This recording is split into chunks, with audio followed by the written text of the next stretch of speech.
Hello, and welcome to another episode of Let's Argue About Plants, the podcast for people who love plants. But not always the same ones. I'm Carol Collins. I'm Associate Editor at Fine Gardening Magazine. Hey, everybody, I'm Danielle. I'm the executive editor here at Fine Gardening Magazine, and today is our once annual Q&A listener questions answered episode. Carol, we're very excited about this because you know what? It shakes it up for us, right? Absolutely. It's hard to come up with 4 plants every week. I mean, honestly. It really is. I mean, just so you guys know, we have like our topics planned out now through, I don't know, July or something. And now we're being asked for podcast topics for August and September. And I looked at Carol and said, after 120, I've got nothing. I got nothing left, but we'll come up with something. But in the meantime, we solicited you guys for some questions, and man, you delivered. Thank you. Thank you so much. You know, I remember the first years of doing this, and it was like 3 total questions. We had to create a spreadsheet. You guys sent us so many questions, Carol. And Carol was very kind enough to organize them for us. Carol, did you find some good ones on there that you really gravitated towards? I loved how many practical questions there were. For example, let's see, Bexcellent Adventures asked us, how do I get rid of English ivy? And that is a problem that I think a lot of people have. And we have talked about this general topic in the magazine. If you search finegardening.com, how to get rid of invasive plants, you will find a wonderful article that Erin McCormick from the Mount Cuba Center wrote for us. And the short answer for how to get rid of English ivy is opt for mechanical means over chemical. So rather than spraying it, this is an invasive plant that you want to get rid of by pulling, cutting, smothering, but please don't spray poison on it. And I will put a link in the show notes to that excellent article so that folks can read for themselves how to get rid of an English ivy or whatever invasive species is a problem on their property. Right. So I kind of sort of remember, Carol, from that article, that was an awesome article that Erin did, that it really depends on the type of invasive that you're trying to get rid of. Like, right, is it an herbaceous perennial? Is it a prolifically seeding annual? Is it a woody? You know, I mean, for me, I've got these giant burning bushes that have seeded into the woodland area. So each one matches up to a way to get rid of it, right? That's it. Yeah. A woody invasive species is going to be very much different than an annual, which you would pull. Yeah. Yes. So Nice. she has strategies. She has tools in this article. So you can find that in the show notes. Nice. Yeah. And guys, we should probably say right up at the top, we are going to really blow out the show notes this time around. We've got a lot of links for extra articles that'll, you know, go a bit deeper than we can on a quick answer on a podcast. We'll put those in there. We've got some photos for plant recommendations that are in some of these other questions that are going to come later on down the road. So navigate to finegardening.com. This is not a solicitation. It's just so you don't have to, you know, get into a car accident whilst trying to write down this information. And then there's a podcast tab right at the top, and you'll find these show notes. All right, so I'm gonna grow. I'm going to go into our next question, which was from Grow Your Own Zone, and this was via our Instagram feed. And this question: best strategy for sourcing plants when local is limited. I mean, that was like short and sweet and to the point, and we get that question a lot in the magazine. Where do I find these plants that you guys talk about, that you guys write about? And the honest truth is, mail order sources for plants are drying up fast. The global pandemic caused some supply issues on top of a lot of mail order nurseries already closing. So that can make it really difficult to try and find a plant. I love this statistic that I found last year. From 2020 to 2021, the Mail Order Seed and Plant Association reported that they had seen a 600% increase in sales. So even if you can find the plant from a mail order source, sometimes they just don't have the stock to be able to, have this plant in stock for you to get. All right. So when all else fails, Google, I hate that. Just ask Google. But yeah, definitely start online and start with a Google search. And it can be annoying, but even if you can't find a mail order source for that plant, you might be able to find who the breeder was or who the introducer of that plant was.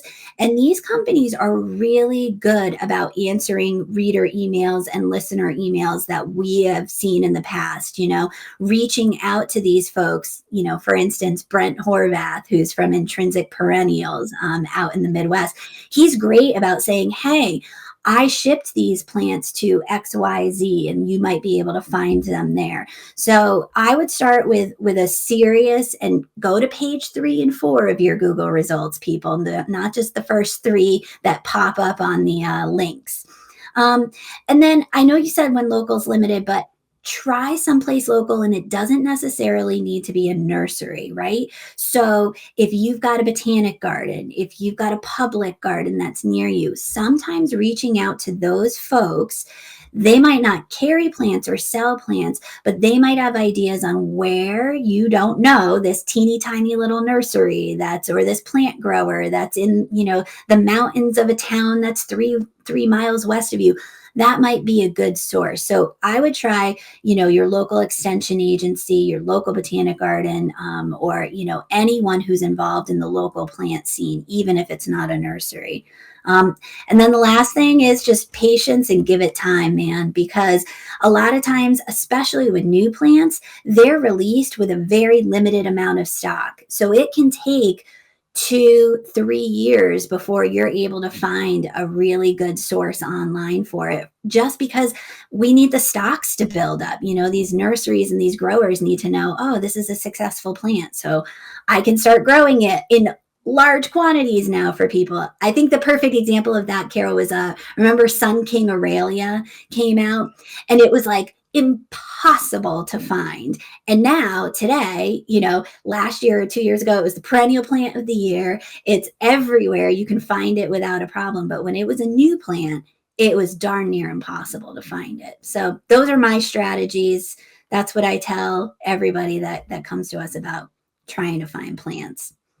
And if it's the right plant, a lengthy road trip, it might be worth it. Right, exactly, exactly. All right, Carol, what's up next for your questions? I have another real practical question. This is Ryoke 1955. And she asked, they asked, when's a good time to transplant several established knockout roses? And should I trim before transplanting? We had an article. It is a good question. And this is something that, I think a lot of us move plants around. So we had a great article by Paula Gross. And I will put a link to that in the show notes. And it was the signs of transplanting. And the big takeaway that I got from working on that article is that it's about timing. So spring is a great time to transplant. Fall is a good time to transplant, but not too late in the fall. I would say at this point in most parts of the country, you should wait until spring, because the plant really needs a chance to settle in before the potentially dry weather of winter comes. Freezing and thawing can heave a recently transplanted shrub, especially out of the ground, exposing those roots to dry air. So if you can wait until spring for this big transplanting project, I think that will work best for you. And the other thing with transplanting a thorny plant, when the leaves are off, it seems like a better time to transplant it and wrap it up, maybe with a drop cloth or some burlap to protect yourself. And I think you'll have good success. Get as much of the root ball as possible and keep it watered after you move them. Definitely. Yeah. Oh my gosh. Yeah. Burlap for those roses and pyracantha and anything else that's spiky is essential. I just wanted to throw out there, because I had to ask this question actually of Ed Gregan a few years ago when I was moving a shrub. it used to be common practice that you did prune, you cut back foliage before you moved something, and that has been thrown out the window. And the reason being is, okay, so you wanted to reduce the foliage to give the plant more energy to reestablish its root system. But if we've learned nothing, it's that pruning induces a plant to push new growth. So common knowledge now and common practice now is don't trim your plants before you go and move them. The one exception to that is flowers. If it's flowering, if you're in a spot where you just have to move it when it's in flower, you can cut off those flowers, because that is something that you don't want it putting energy into before moving. But yeah, don't trim before you transplant. Trim before you transplant. Excellent. Thank you for remembering the second part of that question. I No, spaced that. no. That was like I was in a pickle, and 911. I love that we can call our authors and be like, "Hey, by the way, I've got an issue on a Saturday." All right. Our next one is from.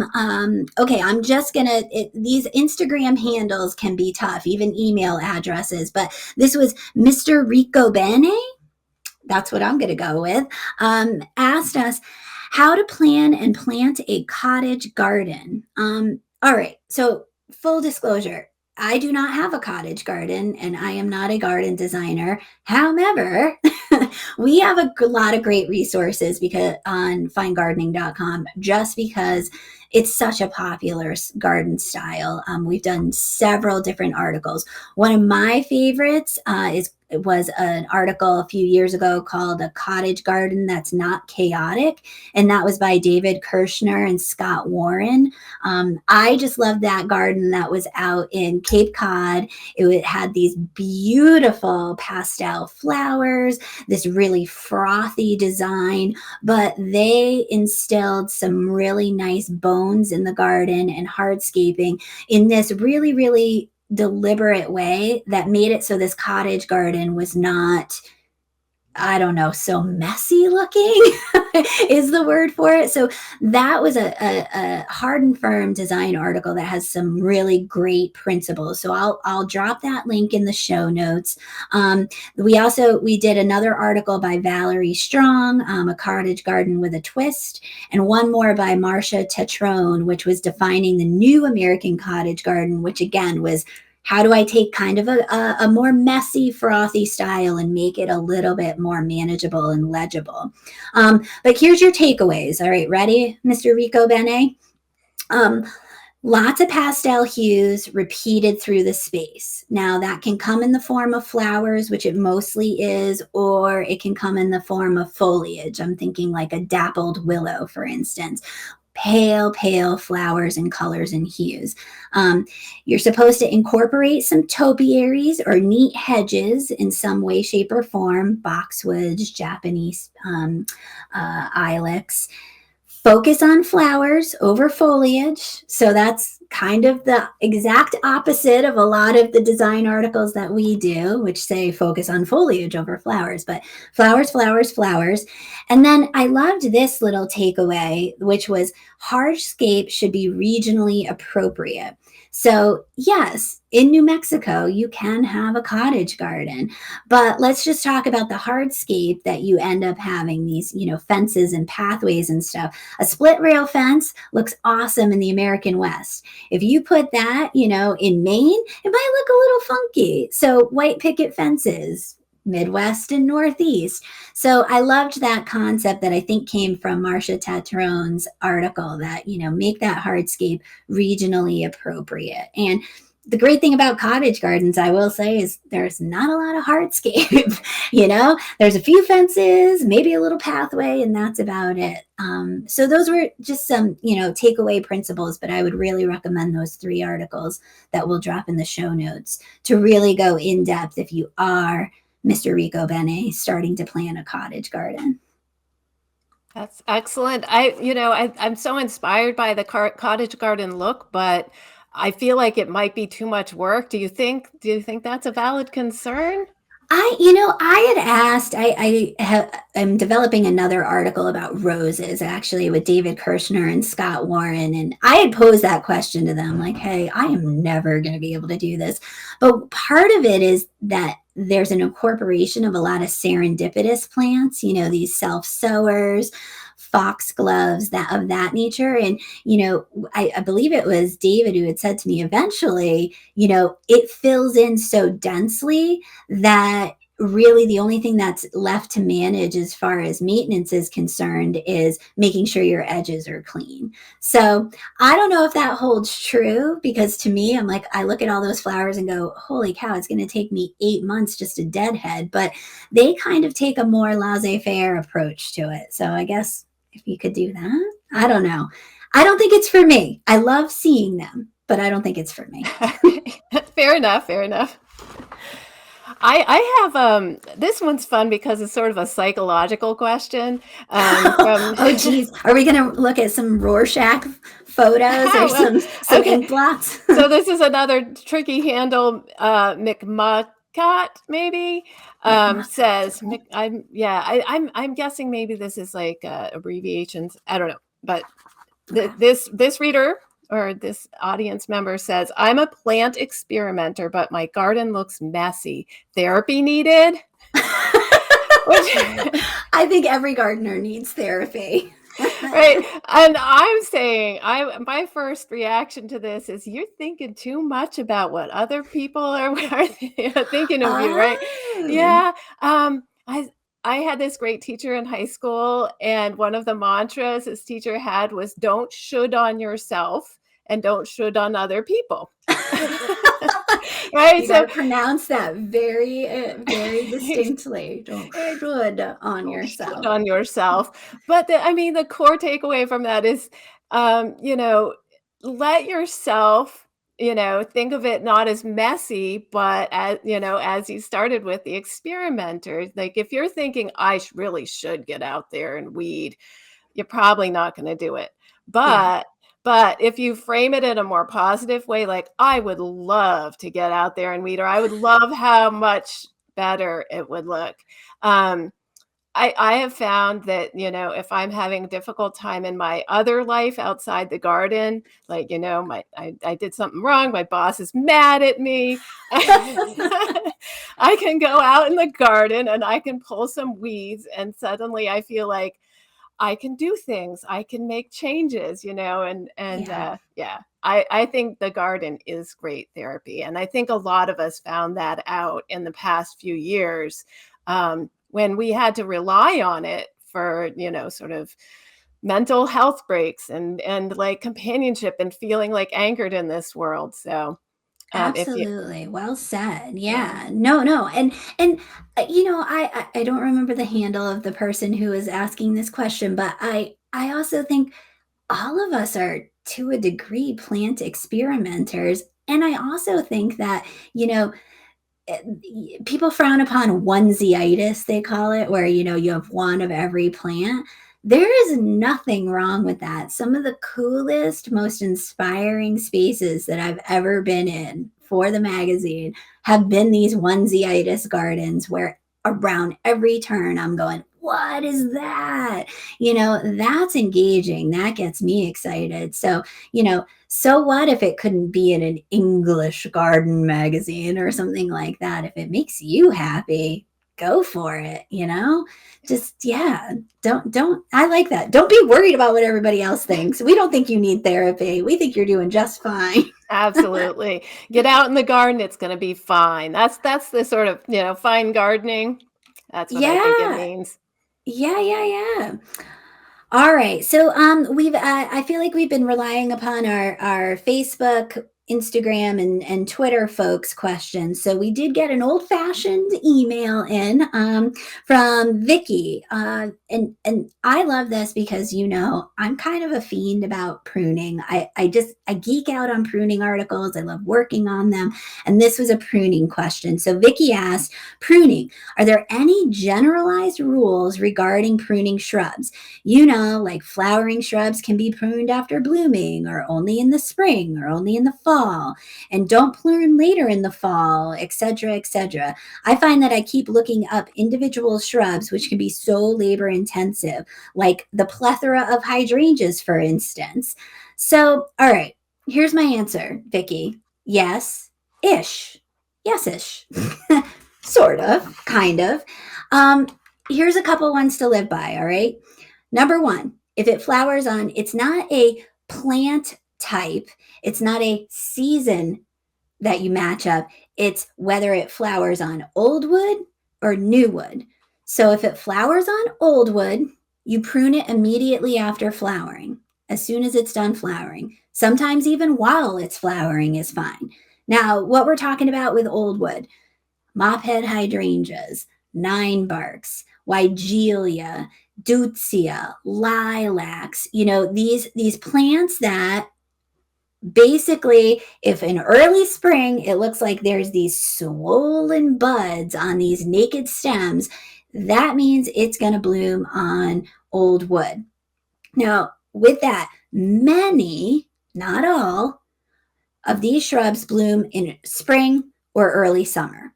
So if you're trying to just, simplify your life a little bit, if it's a shrub that blooms in spring or early summer, that means don't touch that at any other time until after it blooms. And then, that mophead hydrangea that's kind of flopsy mopsy all over, then go through and clean it up and prune it at that time. So the flip side of that, right, is if it flowers on new wood, prune it in late winter or early spring. To be honest, or really anytime. I gotta be honest. I mean, if it flowers on new wood, you can really get in there anytime, but really late winter and early spring. So think panicle hydrangeas, butterfly bush, abelias, caryopteris, many of these new wood bloomers bloom in midsummer to fall. So that kind of gives you, just some ballpark. Now, are there several exceptions to every rule? Yes.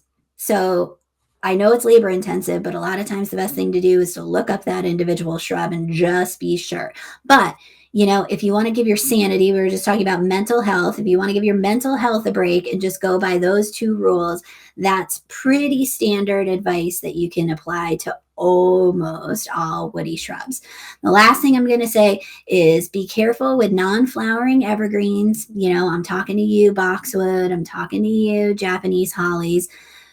You're supposed to prune those in the spring, but you need to do it after the threat of frost is past, because we've all driven by these, boxwood hedges where somebody came in, pruned it, it pushed all this tender, soft, gorgeous growth. And then there's a frost or a dip in the temperatures and it all turns brown. So wait a little bit longer on those non-flowering broadleaf evergreens. And I think that pretty much covers it. That Yeah. felt like that was like an article Okay. delivered in. That was amazing. Okay. I feel like I understand it better. Thank you for that. I think we all need to simplify. So thank you, Vicky, for making us simplify this complicated gardening technique down to just give me the bullet points, people. All right. Who do you have up next? I have Kathy Gorman next, and I think this one was from email. What are the best ways to protect plants against voles? And this one is one Danielle and I both have personal experience with this problem.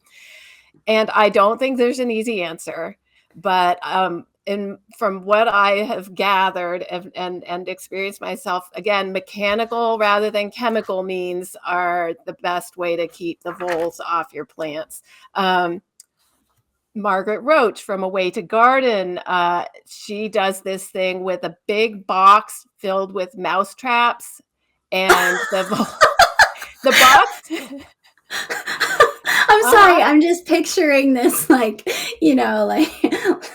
crazy contraption that should be in a horror movie, If you are a vole, this would be a horror house. You go in there and you're going to step in a trap wherever you step. And she says it is effective.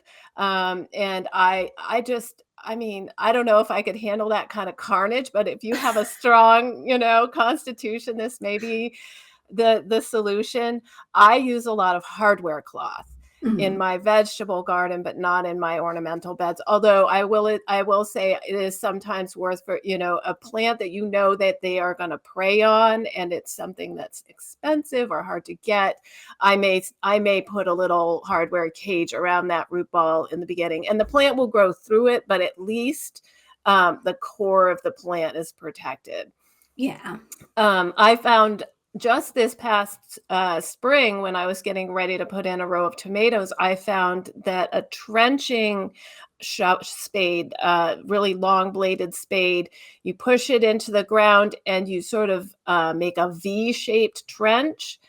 And that I Mm. lined with a V-shaped piece of hardware cloth that stuck up like 6 or 8 inches above the ground and capped off the ends and backfilled with really good compost and soil, and that worked great. It really did keep them out, and I have lost a lot of tomato plants to voles. I didn't think that they would eat them, but they do in my garden, so Oh, that is such a great, like stopgap measure because we've talked about this, Carol, ad nauseum. I feel like our vole issues, and I eventually just because I never put hardware cloth on the bottom of my raised beds. I one year bit the bullet, unloaded all the soil, rebuilt the beds, did the hardware cloth, and that was a huge undertaking. So I love this idea of that V trench and hardware cloth because, for some people it's just not feasible if you're growing in the ground or if you don't want to rebuild your entire raised bed system right. just to, be able to install hardware cloth. Yes. Huh. I think that poison is, I just want to put it out there, bad for the predators that may eat that vole when Mhm. it's poisoned but not fully dead. And so that's, if all else fails and you can sort of keep a control on it a little bit, maybe, but I would say, I'd rather lose a few plants than have an owl die because I poisoned a vole. Right, Yeah. exactly. And we had an author several years ago who wrote a vole mitigation article, but the one thing that he pointed out that voles come in boom and bust cycles too. So, this listener, I don't know how many years or for how long you've been dealing with the vole issue, but I've noticed in my own yard that there will be years, sometimes a couple in a row that are just awful, absolutely awful.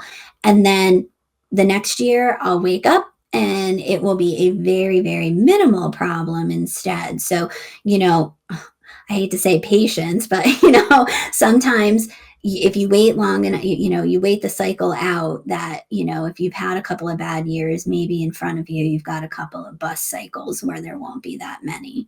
Yes, Fingers I've crossed. experienced that too, yeah, so fingers crossed it'll be better Yeah. at some point, not worse. Exactly. Exactly. All right, let's see here. I'm dipping into the emails again. Let's see. Okay, we've got Lynn here, and Lynn writes. This is a pretty long one, but I think it's important to read it all. All right, I need design ideas for my new home's sloped front yard.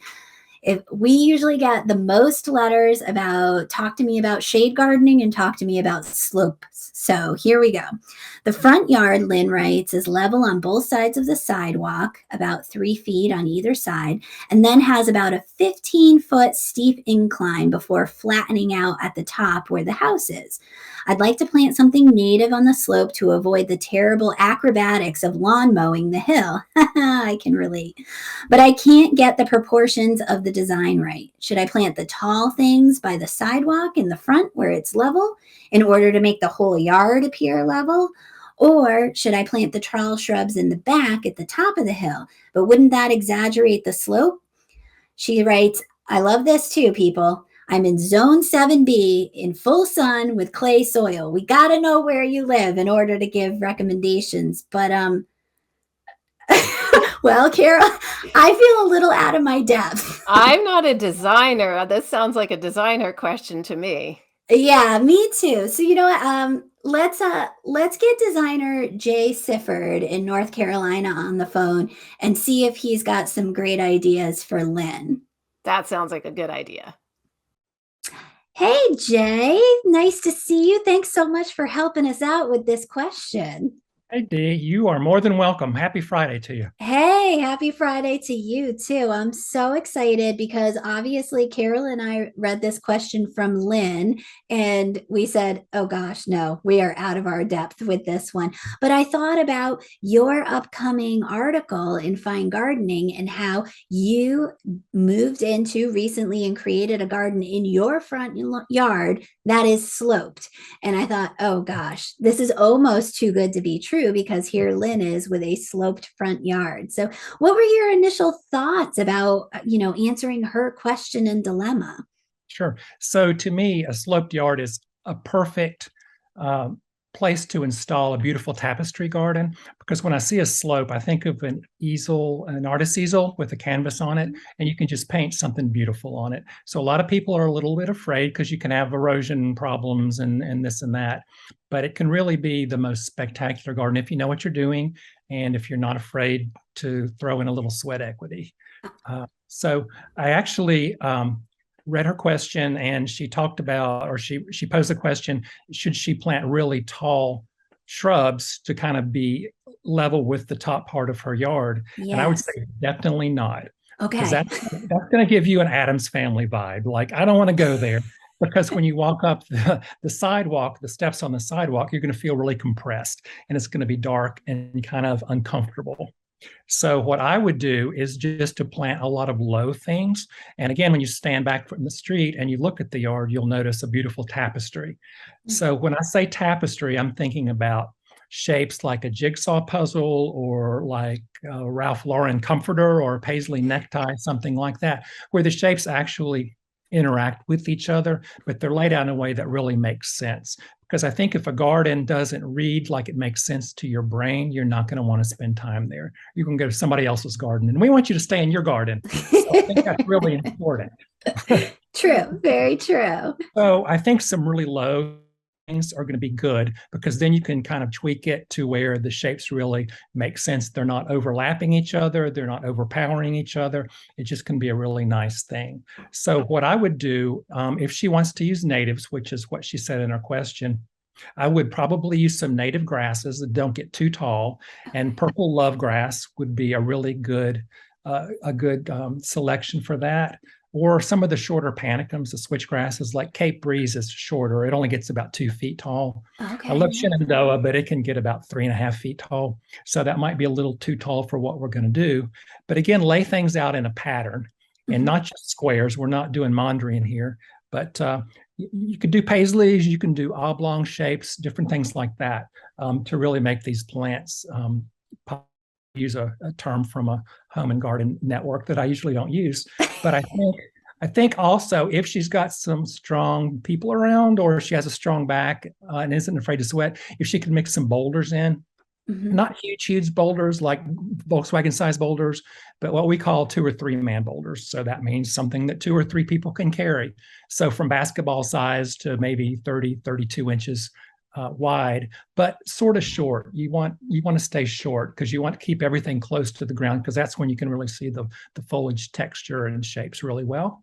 So mix some boulders in, that would be great. And especially if she had a stone house or some other stone accents, that would be perfect because I think it's so important to pull elements of the architecture out into the garden. And that's what Okay. gives you that homogeneous um, indoor outdoor feeling that people read as being really relaxing and tranquil. So, And when you say boulders, are you looking to that as kind of being, natural elements and give you some textural shapes that are coming from non-plant material? In a regular garden, you might put a patio and other hardscaping. Are the boulders in this sloped garden kind of taking the place of that?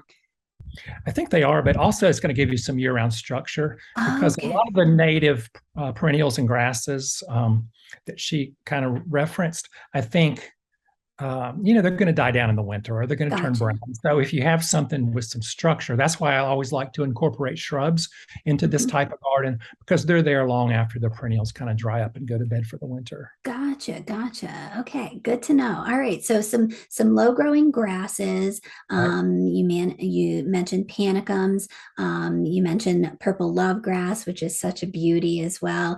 get some boulders in there. Definitely don't plant all the tall stuff right next to the sidewalk, because we don't want the Adams family. We don't want that aesthetic going on. So what else, what other offerings can you give her advice on? I would do a wide variety of native perennials, since she mentioned native was important to her, but don't plant 2 or 3. That's the worst thing you can do, because it's going to look really hodgepodge. So plant in masses, because when you see a mass of 50 plants, if it's all the same plant, it's going to read in your brain as one entity, not 50 little entities. So it's going to really simplify everything. It's really important to make this type of a garden design simplistic. So I think some of the things she could use are some of the lower Rudbeckias, the black-eyed Susans. Don't use Goldstrom, because that thing gets fungal diseases like crazy. So Fulgida, variety Fulgida would be good, or American Gold Rush, which I think is the perennial of the year. That's a great one. That's what I have up in my mountain garden, and I've really liked it. Some of the echinaceas, there's one short one called Powwow Wildberry. That's beautiful pink, like most of them are, but it stays more compact, almost shrub-like. She could actually pepper in some Liatris spicata with her grasses, like I did in the mountain place. So that's just a really spiky purple flower. It's a native, and it blooms for me in July. So it's kind of nice after the spring perennials kind of get a little bit worn out, and you have something to kind of take over the pace. And it's a beautiful thing. It does seed freely, so that's when you may want a deadhead, although the birds and goldfinches in particular really like that. So that's nice. Amsonia, Blue Star would be really good, and there are varieties of that. Asters are one of my new favorite perennials, because this time of year they just make you happy with the blues and the purples and that sort of thing. It's just a beautiful thing to kind of cap off the warm weather seasons with. That's a great one. Coreopsis, I planted like 150. Again, why plant 3 when you could plant 150? And they stay kind of short. And the one I like is Zagreb, because it has a beautiful fern-like foliage, and it blooms yellow in the summer, early summer. But even when it's not in bloom, that foliage is it's beautiful. In the spring, it's almost like a Granny Smith apple green. So it's really a happy color in spring. Penstemon would be good. It's got some dark, sort of dramatic foliage. Most of them kind of have a reddish foliage, so that would be really good. So those would be some plants that are natives that she could work with. And then I would sort of interject some groupings of some shrubs that don't get too tall. Again, no Adams family. But speaking of natives, the 9-barks, the Physocarpus would be really great. I love that. I think it's an underused shrub, and it is a native shrub to the East Coast. There's one I really like that stays shorter called Tiny Wine. It's a lot better than Little Devil. It's just a hardier thing. It's got a beautiful dark wine brownish kind of foliage. It looks really good with blues and with yellows and with pinks. Goes with pretty much anything. And then Weigela is another native shrub, and there's a really short one called Spilled Wine. It gets about 2 feet tall. So that would be a really great thing to use. So those would be some of the natives that I would use, but I also want to talk about some of the non-natives, because if you have an artistic mind like me, you kind of want to make it look really good, and you can slip in a few non-natives. And you know what? After a glass of wine, who's going to know the difference, right? So some of these I think would be really, really pretty mixed in. Allium, if you want, the big old purple alliums in the spring, you can plant the bulbs. For me, they're not really long-lived.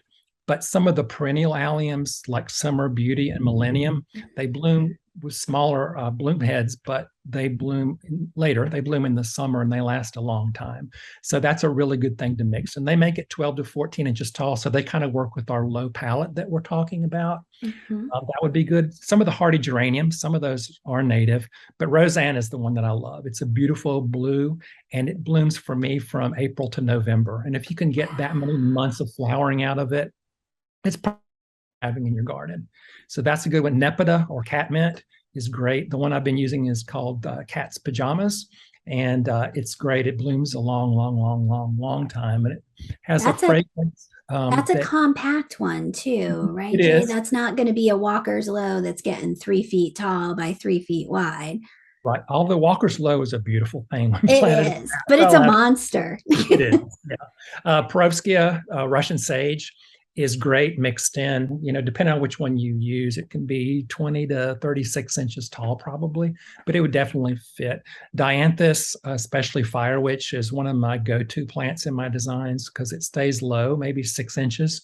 It can bloom in my climate. I'm 8A, Lynn 7B, so almost the same thing.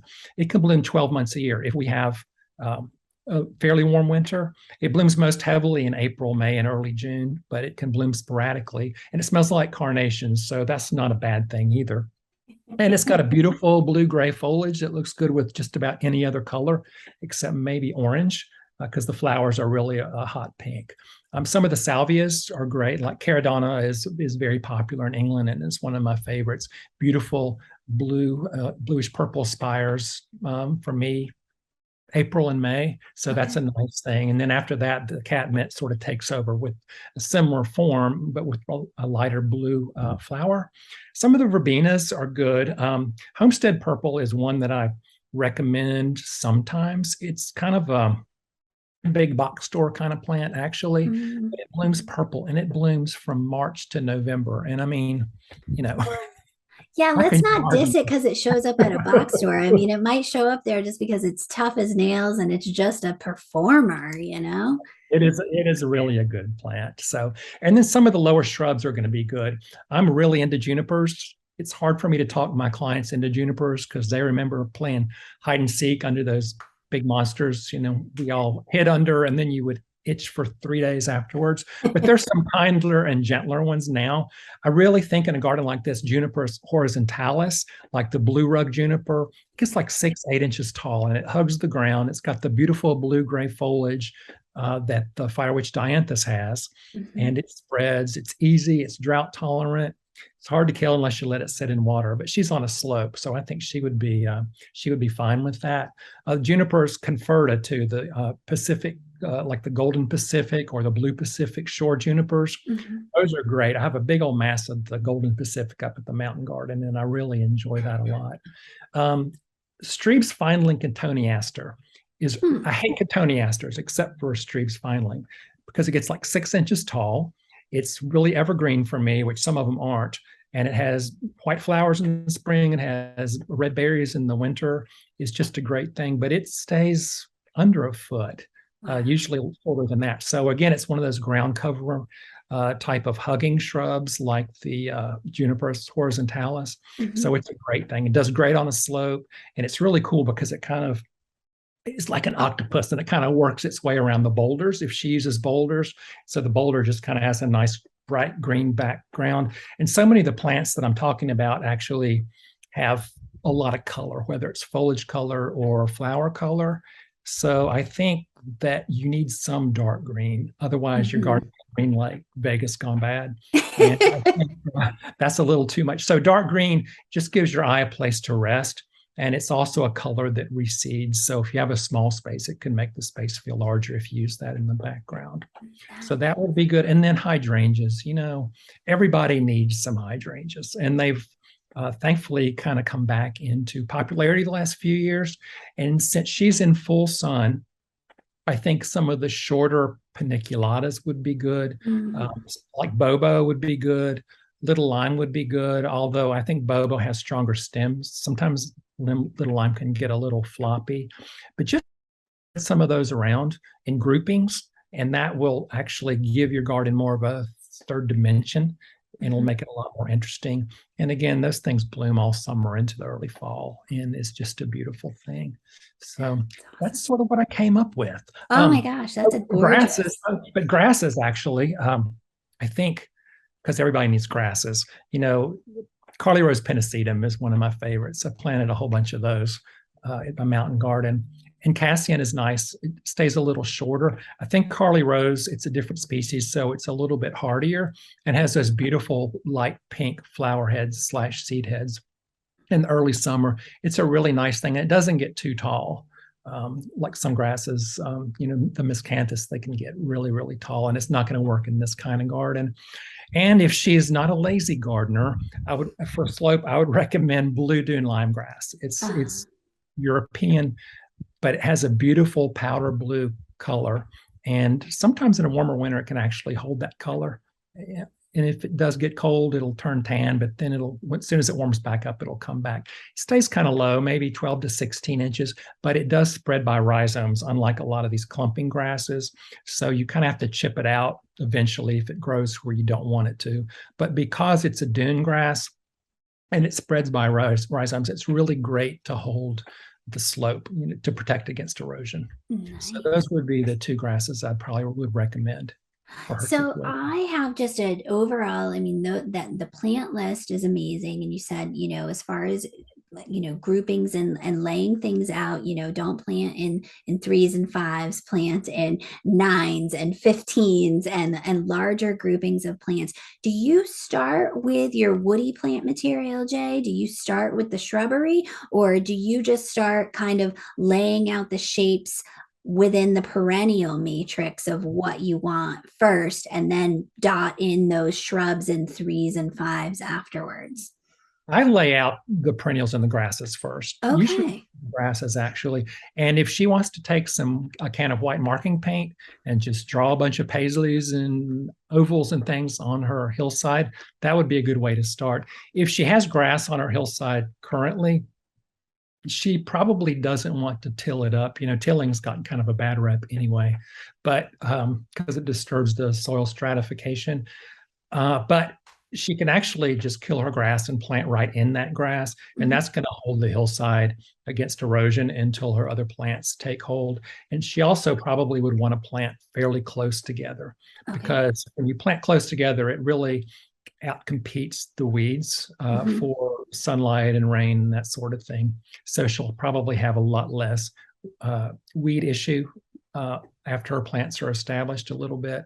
And I would probably mulch it once. I like double hammered hardwood mulch for many reasons. When it breaks down, it also really enriches the soil. So use that maybe just to start with. And by the time that decays, then probably her other perennials and things that she's planted will fill in, and she probably won't need to do that anymore, because mulching on a slope is not for the faint of heart. You kind of have to have sort of a mountain goat mentality to do that. Sometimes you slide down, but you pick yourself up and crawl back up, and then all is good. Well, if any of our listeners want to see a gorgeous sloped front yard, please be sure to pick up an issue of Fine Gardening, issue 209. It will be out the first week of December. It will also be available online. And Lynn, you will actually get to see a schematic planting plan of Jay's front sloped garden, because that will be the issue that we feature. Jay Siffer, designer extraordinaire from North Carolina, will get to see this mountain garden that he's created. And I will say, Jay, it's only 3 years old, 4 years old? 3 years old. The front Wow. So Lynn, if you follow his advice, I can guarantee you are going to have one of the most spectacular gardens, because I got to visit Jay's garden this past year, and I can't believe it's 3 years old. It looks like it is a 10-year-old garden. It's absolutely gorgeous. And Jay, thank you so much for answering this question. Carol and I would have done a horrible job in comparison to what you just did. Thank you, Dee. Always a pleasure. Thank you. I knew Jay Sifford would be the person to ask about this, because we're going to be featuring an article of his coming up in our issue 209, and he almost had that exact same scenario as Lynn, a sloped front yard that he just worked magic with. It's gorgeous. I'm always impressed by what a designer can come up with for, a solution for something a problem that a lot of people may have. It's so true. It's so true. All right. So speaking of solutions, do you have a solution to another reader question? Let's reach into the mailbag and see what's in there. Yes, this is a second question from Vicky Corey, who you answered the pruning question for earlier. Yeah. And we don't usually do two questions from the same person, but this is a really thoughtful question, and a question that I've heard more than once from other people. So here we go. Non-native, she says, I get the idea why native plants are better to plant than non-natives, but I do see a lot of activity on non-natives that I do have in my garden. For instance, burning bush, sorry, Doug Tallamy, Right Uh-oh. now, the huge bush I have is loaded with birds. It appears mostly robins, all going for the berries. Also, butterfly bush. All season has been loaded with butterflies. Is this food source bad for them? They certainly seem to love it. So, Hmm. okay. The debate is out whether burning bush berries are good, bad, or neutral for birds. But part of the problem with burning bush is that pollinators and birds both find it to be a very attractive resource. I lived with burning bush when we first moved into this house. There was a large hedge of burning bush between our house and the neighbor's house. The neighbor was very attached to it. I couldn't take it down. It was loaded with pollinators in the spring and then loaded with berries in the late summer into fall going into winter, and definitely birds did go in there and eat their little hearts out. Here's what probably happened next. They flew up into the nature preserve on the hill behind the house, and nature took its course with their digestive system, and they planted burning bush in that wild area, and that is the problem. The pollinators successfully pollinated all those seeds, and then they get spread by the birds. So if at all possible, if you can part with it, take the burning bush down and maybe plant something that Doug Tallamy would like a little better, and that is still got wildlife value. Yeah. But yeah, butterfly bush. I'm not sure if the science is solid. Some people say that the butterfly bush is just like a big nectar producer. That's why the butterflies like it. But it's sort of like putting out a buffet of only donuts for the right. And what the hell is wrong with that? I Well, say. right. And the butterfly say, "Yeah, I'm spending all my whole day at the donut buffet, wouldn't you?" Heck yeah. Right. And people say, "Well, maybe it's not good for them." Well, maybe not. We don't But know. if you're going to have a butterfly bush, I would say please try to consider some other plants around it that would offer some other values to your butterflies. For example, planting something where they can lay their eggs that will feed their caterpillars. And again, the caterpillars are the real thing that the birds should be eating, and especially baby birds in the spring. That's one of Doug Tallamy's big points. And so plant something that grows a lot of baby caterpillars to feed the birds. And that can be your penance for having that beautiful butterfly bush, which I admit I do love seeing a good butterfly bush covered with butterflies. I do. And I know maybe it's Definitely. wrong, but I do. No, I do too. I do too. I mean, I have weeded out, my butterfly bushes now to only be, I have Miss Molly, which is a sterile, allegedly, so far, many years later, a sterile variety, but still, yeah, it's hard. It's really hard. But I will say to Vicky that, I'm going to counter with, are a ton of native viburnums out there, and viburnum is such a great replacement for burning bush. It is, it's still going to give you the cool flowers in the spring. It's still going to give you that awesome fall color. It's still going to give you berries. So, it's a really, really good replacement shrub. And chances are there is a viburnum that is native to your environment, wherever you live, Vicki. We don't know, but I would just I always like to throw out an alternative, if we say like, hey, you really shouldn't be planting that. And, how about this instead? How about this? Yes. And if the idea of getting rid of a large shrub seems overwhelming, the burning bush that we had was taken down by the town crew in like a morning. Because a drainage ditch had to go through. And so that's what happened to our burning bush. But it's not as big a project as you might think if you have a chainsaw and, a few hours. Yes. Yes. Or I will say a pickup truck and a chain, we like to call that country landscaping, where you attach the train to the back of the pickup truck and just yank that sucker right out. Yeah, it works quite well. Do a video the next time you do that. I want to see it. Okay. Will do. All right. My next question is from Beck2854. We're back to, I believe this was through Instagram. I love a plant recommendation recommendation. Let's get back to our roots here, back to plant recommendations. And Beck wants to know, what is a golden colored dwarf evergreen that stays 2 to 3 feet tall and wide and can take reflective heat and full sun without burning? She's in they are in zone 6. I love this because I love chartreuse plants. That is one of my repetitive colors through my beds. And yes, in full sun, a lot of chartreuse shrubs and particularly conifers tend to get sun scorched. So, when they put on that gorgeous growth, you get brown, black tips to it. I'm going to say it. Stick to junipers. They take full sun. They take drought conditions. They are one of the toughest conifers out there. They naturally thrive in areas of reflective heat. A lot of times what gets your conifers that are chartreuse and you get that sun scorch isn't actually the sun. It's the droughty conditions. It's that combination of things. Here's one that I've got on my radar that I think it's going to be included in my garden shopping next spring, and that's Good Vibrations Gold Juniper, which is Juniperus horizontalis hedges.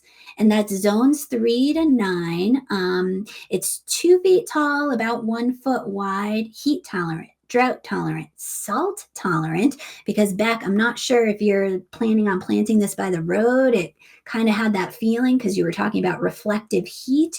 But anyway, if you're in a zone 6, you might potentially see snow plows and salt. So it's salt tolerant. This one is also a juniper that's soft needled. So it's not going to prick you. And the great thing about it too, which I'm super psyched to try, is it gets orange fall and winter color. So I'm going to put a couple of photos of this. This is a must-have plant for me next year. So I'll put a couple photos of this juniper up there. Another one that's not new that I know is just a solid performer is Juniperus chinensis Saybrook Gold. And that zones 3 to 9. It's an older variety. It gets a bit bigger. I know you were looking 2 to 3 feet. This one gets 3 to 4 feet tall and 2 feet wide. Just going to let you know this has the traditional spiky needles to it, which is kind of a bummer if you have to clean leaves out from underneath it, but it makes it more deer resistant too. So again, that's Juniperus chinensis Saybrook Gold. And then the new one that I'm going to try next year is Good Vibrations Gold Juniper. That's excellent. Yeah. You got more in the mailbag there, Carol? Coming down to the bottom of the mailbag, but here we have another practical question. What is your number one tip to reduce garden maintenance? Okay. And I think we might both agree on this one, that mulch judiciously applied will save you so much time, keeps the plants hydrate, they don't lose as much water. It keeps down the weeds. And wherever you don't have mulch, plants and more plants. You do not want acres of mulch. I mean, that's low maintenance, but get some more plants in there. And ground covers are a great living mulch and really just add a lot of wildlife value to your property because of all the root systems, and they're, it's just more plants. More plants is better. Oh, absolutely. Absolutely. And I will say that, don't scrimp on your mulch. Okay. So when you've committed to mulching, do a thorough and good weeding, do it, just do it. And then lay down at least 3 inches of a mulch. Okay.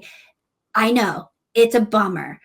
Take it from somebody who, at one point in time had 20 yards of bulk mulch sitting in her driveway. It is, it's very labor intensive, but if you can commit to laying down that initial 3-inch layer of mulch, chances are you're not going to have to do that every single year. 2 years later, you might then have to, add another inch or so. 2 years after that, maybe a couple more inches. It feeds the soil too. It breaks down and feeds the soil. So then you're going to stop fertilizing so much. And also it holds in the moisture, the ground moisture. So you're going to water less. So, mulch is the answer. Yes, I agree. And also do not be afraid to mulch with compost. Like that's in Yes. my in-between years when I'm not doing the bark mulch, I will put some compost around the crowns of the plants. Works just as well to keep down the weeds, and the plants really love it. And like you said, it feeds the soil. And so within a few years, you've got a lovely, lovely thick layer of that dark composted soil in the top layer. Absolutely. That's a great, yes. I love that tip. I wish that I did that like earlier on in my gardening career. I wish that I did that. But yes, I love that. Add compost in those in between years. You don't have to do 20 yards of mulch every single year. Right. Get a good layer first. Yeah, and you do not need to mix compost into the soil. It will get in there, the animals and little underground creatures will get it right where it needs to go. They work their magic. All right. So speaking of layers, 3-inch layer, I have another question. MC McCat. I think that's what it is. How should I layer plants? This is tricky. This is tricky because it's so much more than put the tall plants in the back and the short plants in the front. I feel like the designer that we've worked with in my 15-year tenure that does the best job with layering was Sharon Nienhuis. She has written several articles for us. One in particular, again, we're going to link it on the show notes, which was, how to layer plants, was such a great article on the steps and the nuances of how to do proper layering within beds, borders, gardens. So here's some takeaways from Sharon. And this is not me. I take zero credit for this amazing step-by-step process. This is all her, and you can read more about it on the website. But first, install a sturdy background or excuse me, I got that really wrong. See, I didn't write it. Install a sturdy 4-season backbone. So that's broadleaf evergreens, conifers, and woody deciduous plants with like a really strong form. Think, a witch hazel, a really, really dense, strong formed plant. Then you're going to ensure that you have a mix of shapes in the midsection. The middle doesn't have to be filled with all these medium-sized round mounded plants. You can put a tall, really, really poignant oriental lily in the midsection if you want to. You just need to make sure that you're filling around the legs of that lily so that there's not a lot of gaps, which was something that you were saying, Carol, when we were talking about maintenance. The plan is to try and fill in all the gaps where it's plants, plants, plants, and not a whole lot of mulch in between. You're going to add underplanting for another layer of interest. That's, again, what Carol was just talking about. Get some ground covers down, do some smaller perennials. There's a ton of perennials that fall in that, 6 to 8 inches range, all the way up to 12 inches. So you want to get those in place. And I love that Sharon always repeats plants and repeats color. We talk about a cohesive garden design should always have repetition, but repetition doesn't need to say that, I'm planting the same Stachy's humilo here, and then I'm planting it 18 other places. Instead, Stachy's humilo, it has a gorgeous magenta blossom. Repeat that magenta color through your bed instead. And then the last one, which I will say I struggle with still to this day, is don't forget about scale. Scale is super important. If you've got a 3-story Victorian house and the first plant that you put in your bed is only going to get 2 feet tall, it's going to look kind of funky having a garden and a landscape in front of your house where, there's 15 feet difference from the top of your house to where your garden starts. So scale is super important. And those are just some takeaways from Sharon, which I think are all very, very valuable. That's excellent. Yeah, I think that isn't it kind of all about layering? I mean, when you think about planting, it's really Yeah. yeah. Even in a small space, even in Yeah. a container, it's all about layers, Yeah. getting that nuanced, everything looks so beautiful blended together. There are no gaps. There's no, eyesores where there's a huge empty space before you see the next plant. That's not what we're going for. Yeah. All right, So Carol, you're empty in your mailbag, right? I think so. I think I'm out Okay. of questions. I've got one more that came in late. I will admit, I have one more that came in late last night. And I had to, all right.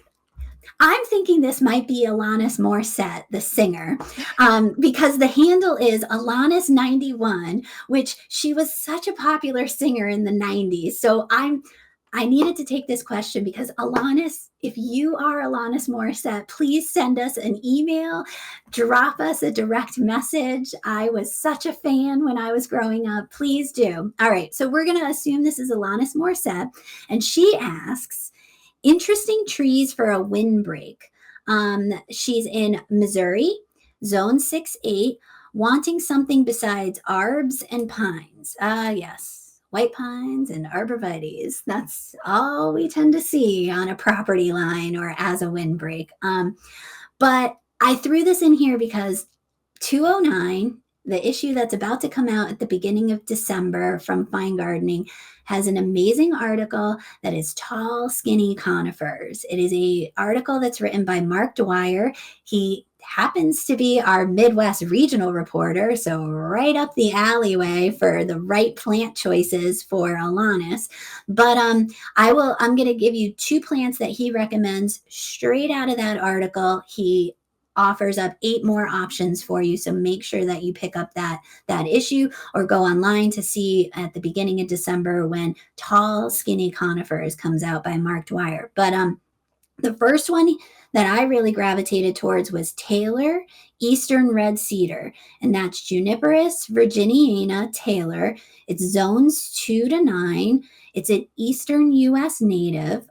This tree gets about 20 feet tall, 3 to 4 feet wide. So you can picture it. It is tall. It is skinny. It is very dense too. And that's a big thing with a lot of these fastigiate or these columnar trees and these windbreaks, because where you are, I'm assuming you get snow. So snow loads really wreak havoc. We've all seen those arborvitaes that are kind of splayed open and look terrible. But this is such a dense growth habit on this Taylor Eastern Red Cedar. It holds up to the snow loads that some of us get. It's also extremely drought resistant. It was a nativar that was developed from the Nebraska statewide arboretum in 1992. So I feel like this is a good option. It's green. Not much more to say. Gets a little bit of orangey color in the winter, but it's a solid plant. And excellent, and yeah, wildlife values I want to mention because it's one of those good species to plant for wildlife. Oh, see, ding, another bonus point for Taylor Eastern Red Cedar. All right, so now let's go to the West. I'm going to give you a Western native that Mark Dwyer recommended. Again, this is Mark Dwyer. Conical white fir, which is Abies concolor conica, and that's zones 3 to 7. Gosh, this is a beautiful tree.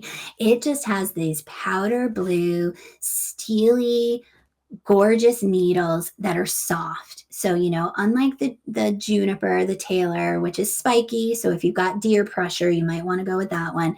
This is a lovely, soft conifer. It's 10 to 15 feet tall, 5 feet wide, so a little more chunky. And it just has a really nice, dense teardrop shaped form again, so it can carry those snow loads, and it's adaptable to most soil types. Although if you have really heavy clay soil that you're not able to amend, this wouldn't be your option because Abies really resent clay soil. So again, that is the conical white fir and the Taylor Eastern Red Cedar, and those were good ones. Those were good ones. Tune in to Mark's other selections in issue 209 in mailboxes and online. Let's see. I got to look at my calendar. December 7th. December 7th. Subscribe now. Subscribe now. Yes, subscribe now. Then you won't hit that annoying wall that we put up on our website where you only get a couple couple of articles a month to read. Right. Exactly. All right, Carol, you do have one more because I see you shuffling papers. Was this one of our group ones to end on? That's what I shuffled to the page where the both of us answer. So Okay, all right. would you like me to read the first one? I can do that. Yeah. Let's end on a high note with both of us answering one. All right, excellent. So, how would Danielle and Carol describe their gardening style and what other styles exist? This was from Bowman Suzanne from Okay. Instagram. Well, I just talked a lot, so you take this one first, Carol. So, as far as how many styles there are, I would say as many as there are gardeners. Like no two gardens are alike. Am I right? That's Good answer. right. But I would describe my style, it's as it is, as ecologically conscious. Like that's sort of my first priority. I try to get as many regionally native plants in as I can. If failing that, I'm looking for eastern woodland plants, which is my larger region. But I do love those prairie natives, and so natives from other parts of North America, and then just for fun, I do have some benign non-natives mixed in. Um, but I would not describe my style as naturalistic because I also love Mm. crazy annuals and colorful tropical plants, and I will mix those in too. So it's not, I don't know if there's really a name for what mine is, but You also have eco-friendly. You also have beautiful hardscaping too, I would say, Carol. You've like some native bluestone that you and stone walls that you've done. You've done some really beautiful hardscaping through your garden. Well, thank you. That has come later in the process, and it does really make a difference to add hardscaping. So I would encourage anyone that is thinking about it, do that first. Because Yeah. I added it 10 years basically after we bought the house, and I love it. Yeah, Yeah. yeah. This is hard to answer. What is my style of gardening? Well, all right, I will say that I started out as a onesie-itis style, which I don't think is a style. We work at a gardening magazine. We visit a lot of places. We get a lot of sample plants. So, I succumb to I'm a new homeowner and have zero money. So I'm going to just throw in 15 years ago every plant I get for free. And then I tried to really hone in on, when we were talking about cottage gardens earlier, they talked about it being regionally appropriate. So I live in New England. I have a traditional Cape Cod style house. I live in a super rural area. Like we're talking dirt road to get to my house in the middle of a forest, a native eastern forest. So, I would say my style has evolved to be a more traditional style, a more traditional, mixed border type of style. And definitely a bit of woodland chic going on because I'm always battling with where the garden ends and the natural native, border of the forest begins. So again, mixing in a lot of woody plants has been key to, making my garden not stick out like a sore thumb, making sure that getting a lot of native plants into the mix. And, I'd love to be altruistic and be like, oh, it was for all the native wildlife, which that is great. And I love that. But it makes it look like it blends in with its environment too, which to me is very important for the visual aesthetic. I do have some hardscape, probably not enough. But again, sticking to regionally appropriate, like fieldstone, I've relied on primarily for my hardscape because that's what really matches in with my area and where I am. My goal is really to get more of that, is it the new perennial style, which is swaths of native perennials in big groupings and repeating that through the beds. That's a style I really love. I love to see it visually, and I'm definitely lacking in my understory plants. So I think that's something that I've been working towards. But that's a lot of plants. So That's a lot of plants. I've been experimenting with doing a similar idea with annuals, and so, like, a tall Nicotiana, the flowering tobacco I did this year, and you can grow 30, 40 plants of that for the price of a pack of seeds, and, so that's yeah, but true. it's a little expensive to plant a prairie, let's just put it that way. It really is. And I've over the years I've been gravitating towards, things like alliums, like stackies, like a lot of native grasses, ornamental grasses, because at least then by year 2 or 3, I can start cleaving those and dividing them up. So, for the price of one plant, I'm getting now 3, and then I can start massing them out. But it's a slow process.